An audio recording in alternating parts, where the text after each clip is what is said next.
C'est marrant quand même parce que on a tous vécu cet engouement de la sortie de la Snyder Cut de Justice League en 2021.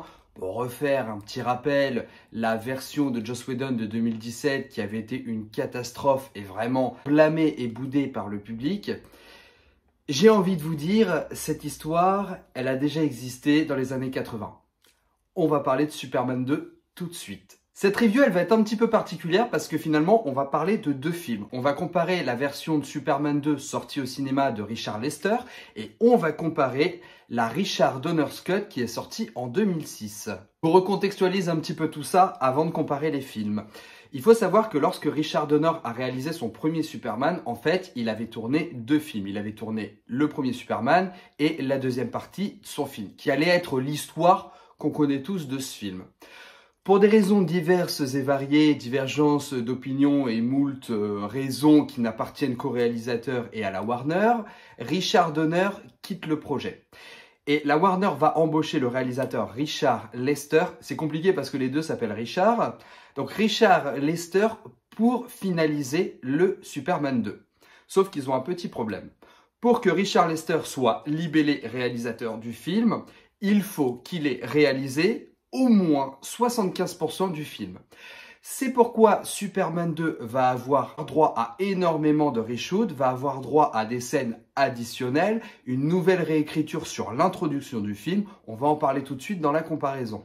Et quelque part, la version de Lester va souffrir de ces modifications scénaristiques. Exactement de la même manière que Justice League a souffert de l'arrivée de Joss Whedon et du découpage, décortiquage auquel il a eu droit. Il faut savoir une chose importante, la Donner's Cut n'aura vu le jour qu'en 2006, soit 25 ans après la sortie de Superman 2. Et ce qui est intéressant dans cette Donner's Cut, c'est que on a une certaine continuité qui est beaucoup plus cohérente du premier volet par rapport à la version de Lester. Pourquoi? Alors déjà, dès la scène d'ouverture. La scène d'ouverture, c'est celle qu'on connaît tous. Lester avait écrit et donc proposé dans sa version une scène qui se déroule à Paris où la tour Eiffel est détournée par des terroristes et un missile est censé être envoyé pour détruire Paris. Superman va intervenir, va envoyer le missile dans l'espace, ce qui va libérer le général Zod et ses copains de la zone fantôme. On est OK.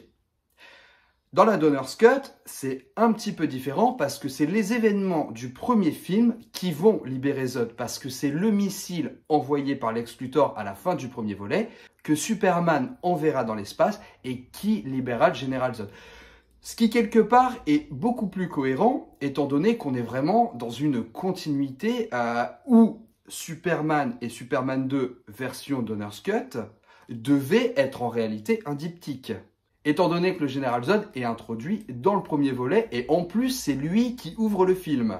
Après, il faut dire ce qu'il y a. Les deux versions fonctionnent très bien parce que sur la version de Lester, je dirais ça a le mérite de rendre un peu plus indépendant le deuxième volet et ce qui nous permet de pouvoir suivre le film sans avoir besoin de regarder le premier. Même si les scènes d'introduction nous réintroduisent un petit peu l'emprisonnement de Zod et ses deux compères kryptoniens. D'ailleurs, parlons-en de l'intro.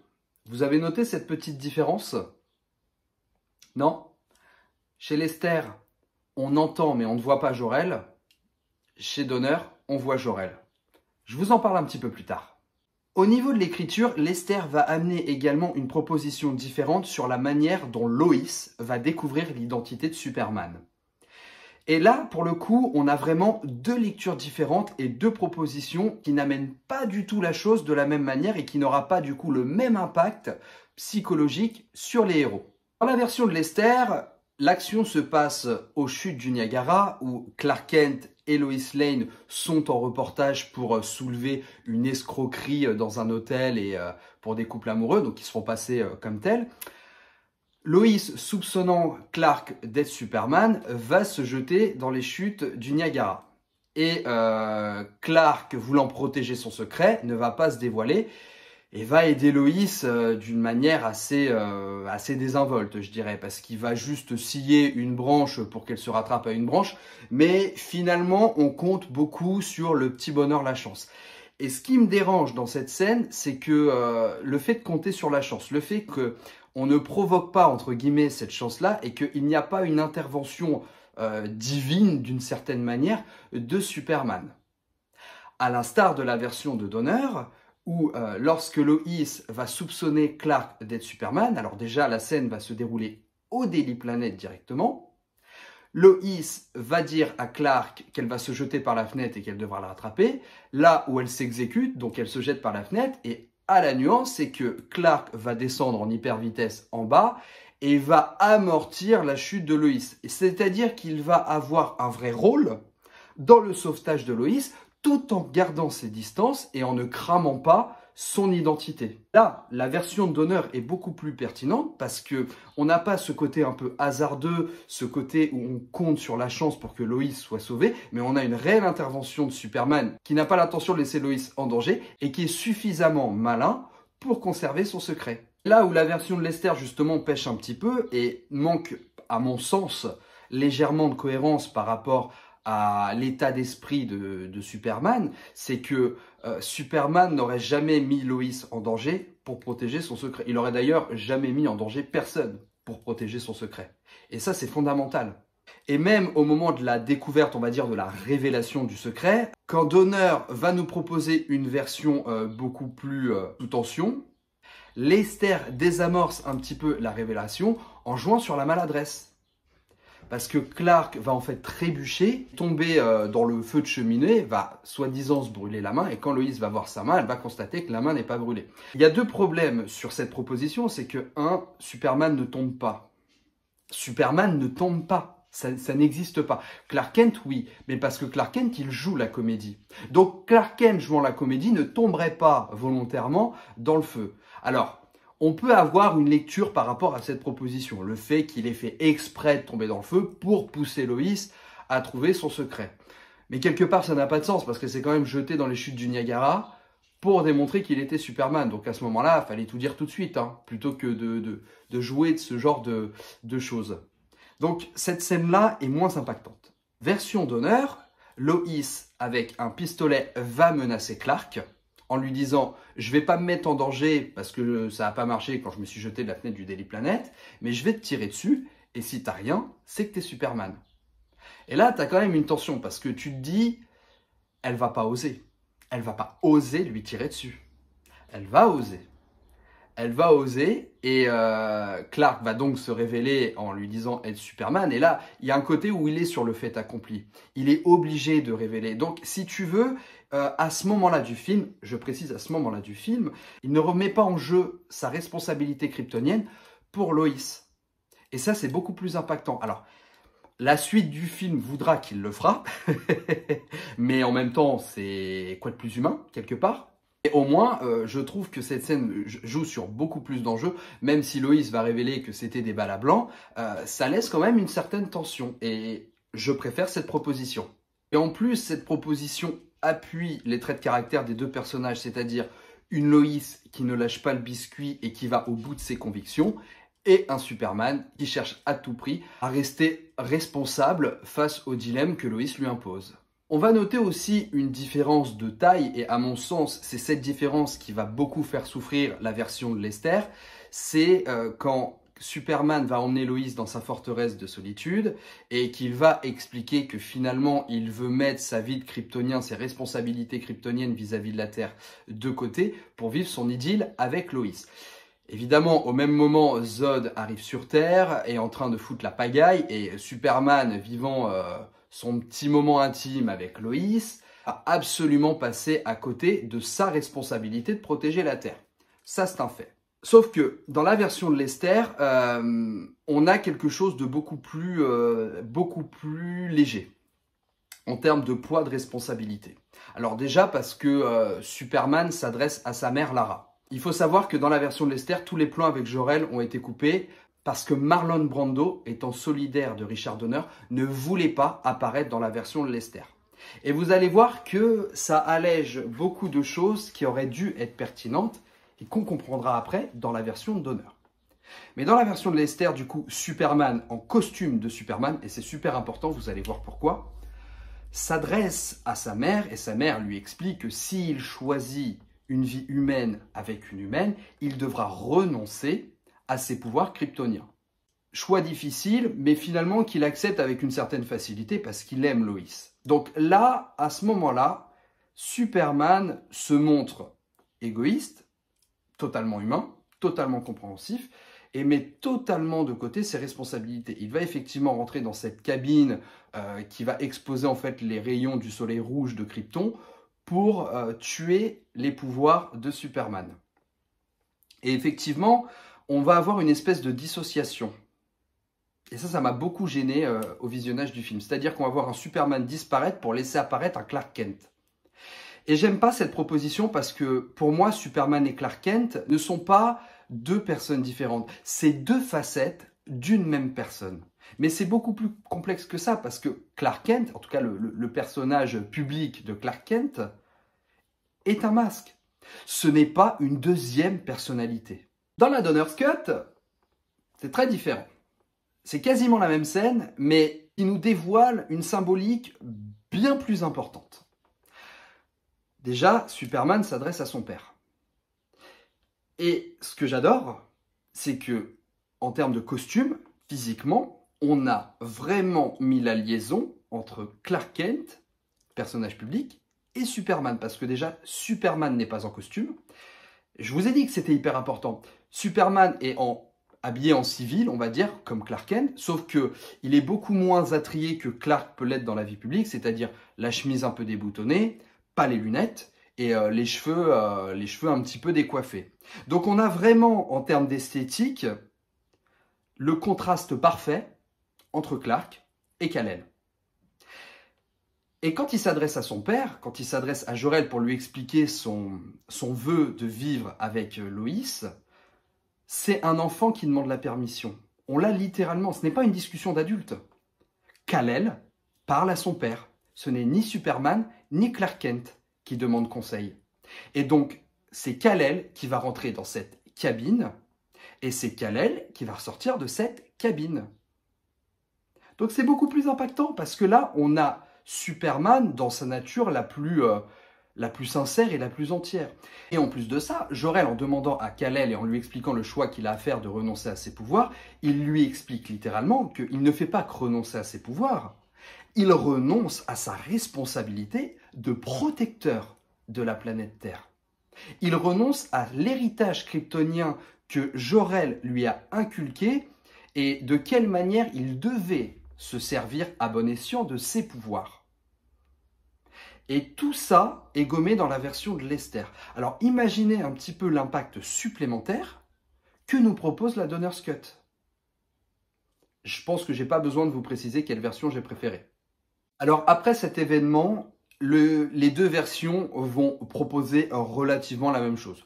Certains plans vont changer, je reparlerai des différences un peu après, mais en gros, Kal-El va être confronté au choix qu'il vient de faire parce qu'il va se retrouver totalement vulnérable. Alors déjà, face à un humain, pour la première fois, Superman va se prendre une déculottée par un fils d'eux, hein. Il n'y a pas de problème là-dessus, hein. C'était Clark qui avait raison dans l'histoire. Mais il va quand même se prendre une mandale, il va voir son sang quasiment pour la première fois, et il va se rendre compte finalement à quel point il est vulnérable. Et il va très vite regretter le choix qu'il vient de faire. En plus, il va être confronté aux informations où on va voir Zod semer la terreur, je dirais, sur Terre. Et là, il se rend compte que finalement, il a fait une très grosse erreur et il va être obligé de rétro-pédaler. Alors, il va essayer de se rendre au pôle Nord dans la forteresse de solitude quasiment à pied. Et oui, c'était plus facile quand il savait voler et qu'il était rapide, hein. Et là, on va repartir sur la version de Lester. Donc on va voir Zod un petit peu dire « Oui, Superman, viens à moi, le fils de Jor-El, machin », parce que Lex Luthor, en fait, qui a découvert la forteresse de solitude, va expliquer à Zod que Superman est le fils de Jor-El. Et Zod cherche évidemment à se venger de Jor-El. Donc, il va attaquer son fils. Et là où ça va pas dans la version de Lester, mais c'est pas de sa faute, hein, il pouvait pas utiliser les plans, Superman va débarquer à Metropolis, va se battre contre Zod, mais il y a une question qui se soulève, comment il a fait pour récupérer ses pouvoirs? Et le problème, c'est que cette question, elle n'est pas répondue dans le film. Donc ça désamorce tout le côté choix qu'il a dû faire plus tôt dans le film, et que ça n'a plus d'impact. Et on en revient un petit peu au problème que j'exposais dans le premier film. quand je parlais du fait de faire tourner la Terre dans le sens inverse pour remonter le temps. Si tu désamorces une règle, entre guillemets, interdite, fondamentale, sans conséquence, ça marche plus. T'as plus de crédibilité. Donc finalement, le message qu'on envoie, c'est que Superman peut retirer et enlever ses pouvoirs comme il le veut. En termes d'enjeu, en termes de tension et en termes de notion de sacrifice que Superman doit faire pour être le protecteur de la Terre, elle est totalement biaisée, cette notion. Alors évidemment, la notion de sacrifice, on va la revoir après avec Lois, on en parlera. Mais à ce moment-là, c'est dommage de ne pas prendre le temps d'avoir trouvé une explication, même si on ne pouvait pas réutiliser les plans avec Marlon Brando, de refaire des plans avec Lara à ce moment-là. Ce qu'on avait fait quand Superman renonçait à ses pouvoirs. Dans la Donner's Cut, je sais, ça se voit pas du tout la version que je défends. Pourtant, je vous assure, j'essaie d'être le plus objectif possible, mais vous me direz, vous, dans les commentaires, ce que vous en pensez. Dans la Donner's Cut, on a cette scène supplémentaire avec Jor-El, avec Marlon Brando du coup, où Kal-El exprime la bêtise, le regret qu'il a fait de renoncer à ses pouvoirs et qu'il se rend compte qu'il n'aurait jamais dû faire ça, qu'il aurait dû écouter son père. Et là, Jor-El va lui dire quelque chose du coup de relativement pertinent et en plus qui fait écho au premier film. Il va lui dire « Mon fils, j'avais anticipé que tu pouvais faire cette erreur. » Et il va lui dire « J'ai la possibilité de te rendre tes pouvoirs. Par contre, sacrifice, hein, c'est pas donné. Si je te rends tes pouvoirs, mon souvenir disparaîtra. » Ce qu'il est en train d'expliquer à Kal-El, c'est que si tu choisis de récupérer tes pouvoirs, c'est fini. Je ne ferai plus partie de ta forteresse de solitude. Mon souvenir s'éteindra.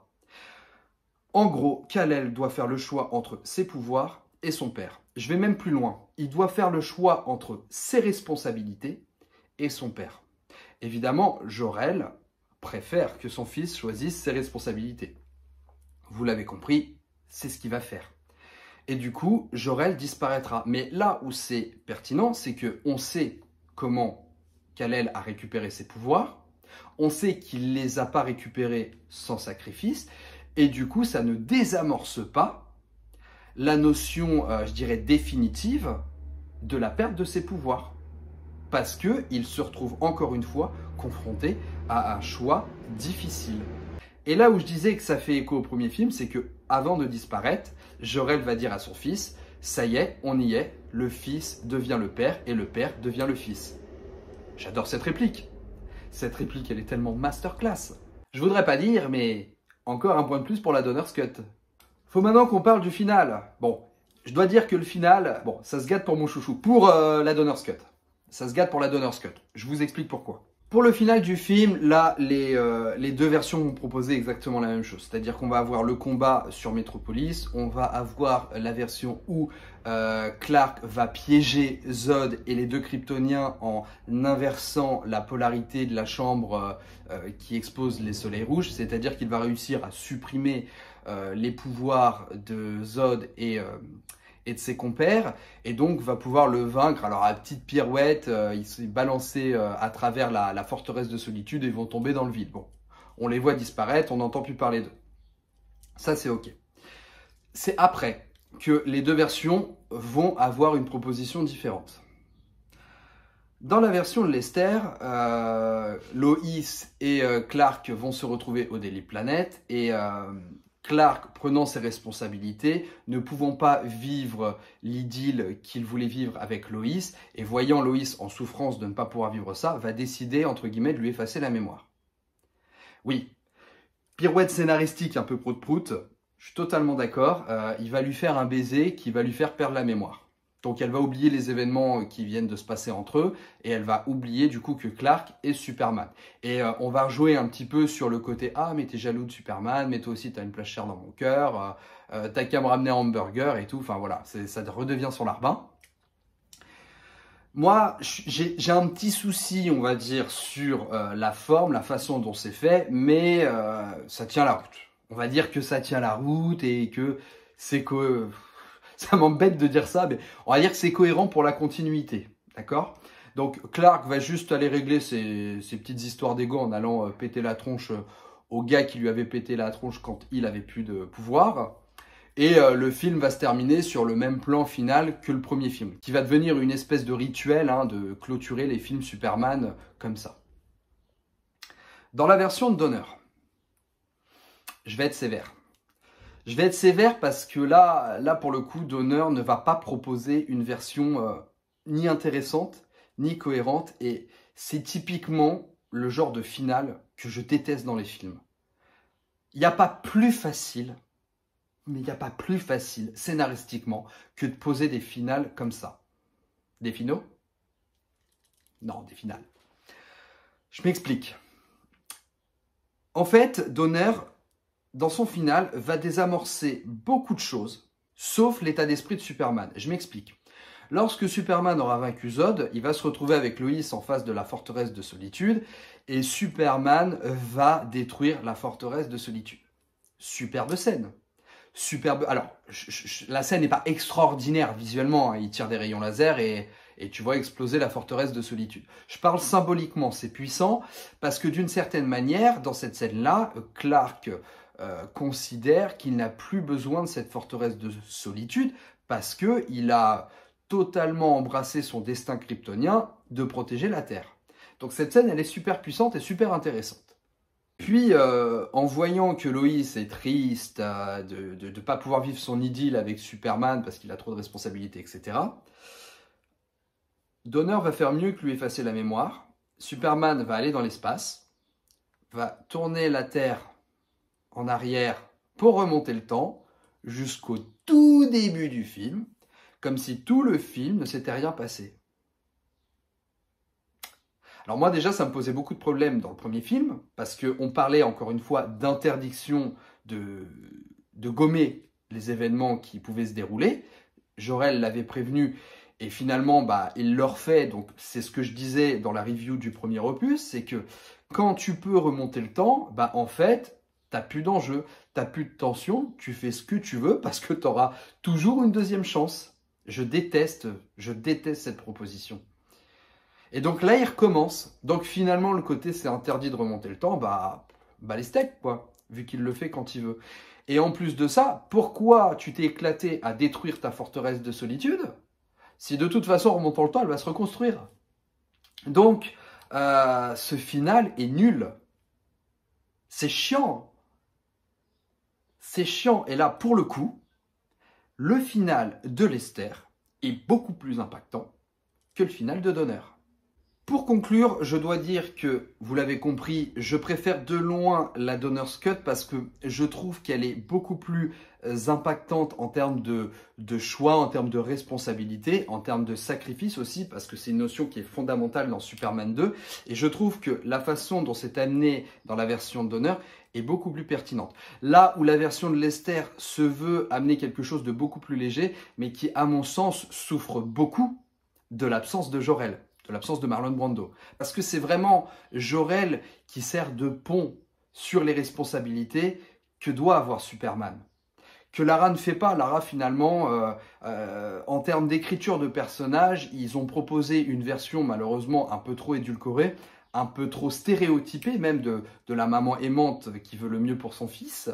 Et c'est dommage. Après, on est dans les années 80, donc ça a une certaine cohérence, mais on minimise beaucoup les choix que doit faire Superman. Après, je considère quand même que la version de Donner souffre beaucoup de son final, contrairement à la version de Lester qui, même s'y propose un final avec une certaine facilité scénaristique, a beaucoup plus de sens parce qu'il ne gomme pas l'intégralité du film. Après, il est important de contextualiser, je pense, la façon dont la Donner's Cut a été proposée. Déjà, il faut savoir qu'à la base, Richard Donner avait tourné la page avec Superman et que ça ne l'intéressait pas de proposer sa version. Et quand finalement il a été OK pour proposer sa version en 2006, et en vrai, le mouvement pour la Donner's Cut, c'est quasiment ce qui s'est passé pour la Snyder Cut. Alors la Snyder Cut, cette version est beaucoup plus populaire, je dirais, de la façon dont le film a été défendu sur Internet. Et donc c'est en 2004, un fan aussi qui a lancé un mouvement sur la toile pour demander la Donner's Cut de Superman 2.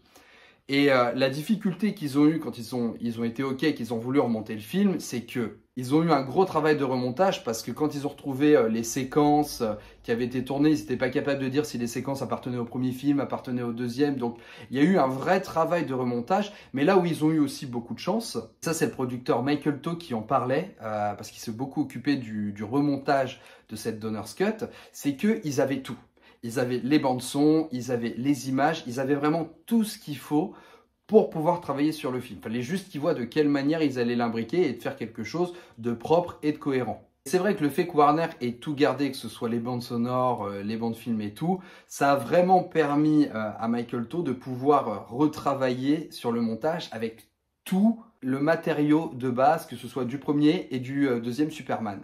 C'est vrai que Michael Toh explique que la plus grosse difficulté du remontage, en fait, c'est qu'ils n'arrivaient pas à dissocier les deux films. Comme les deux films, Superman et Superman 2, avaient été tournés en même temps, ils n'arrivaient pas à voir un petit peu ce qu'ils devaient reprendre et pas reprendre. Parce que, bon, vous me direz, ils auraient pu visionner le premier film, hein, évidemment, mais il y avait beaucoup de scènes coupées, parce que vous savez que dans le montage d'un film, il y a beaucoup de choses aussi qui ne sont pas gardées, et donc il fallait trouver les bons rushs pour les proposer dans la bonne version. Et ça a été la plus grosse difficulté qu'ils ont eue pour monter le film. Et quand Michael Toh a proposé son nouveau montage à Richard Donner, c'est là que Richard Donner a eu un certain emballement pour sortir sa version.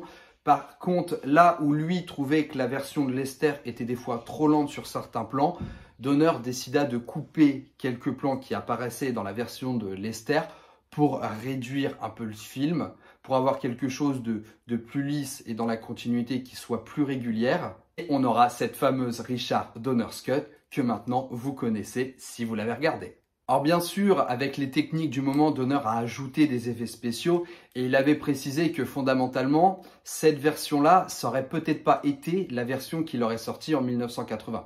En tout cas, c'est la version qu'on a eue et moi je suis super content qu'on ait pu avoir la vision du réalisateur de base. De toute façon, moi je pense que j'ai toujours été plus particulièrement attaché au Director's Cut qu'aux versions cinéma. Et ça, que ce soit pour tous les films. Alors, je sais pas si c'est psychologique ou quoi, mais c'est vrai que je suis toujours plus attaché, moi, au Director's Cut.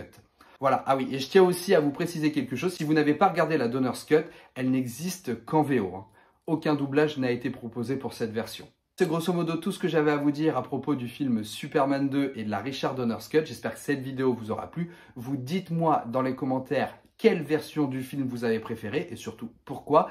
Et n'hésitez pas à liker et partager la vidéo si elle vous a plu. Vous pouvez également soutenir la chaîne sur mon lien Tipeee présent en description. Et surtout, pensez à vous abonner pour ne pas rater la review de Superman 3. Sur ces bonnes paroles, je vous laisse. Ciao les amis!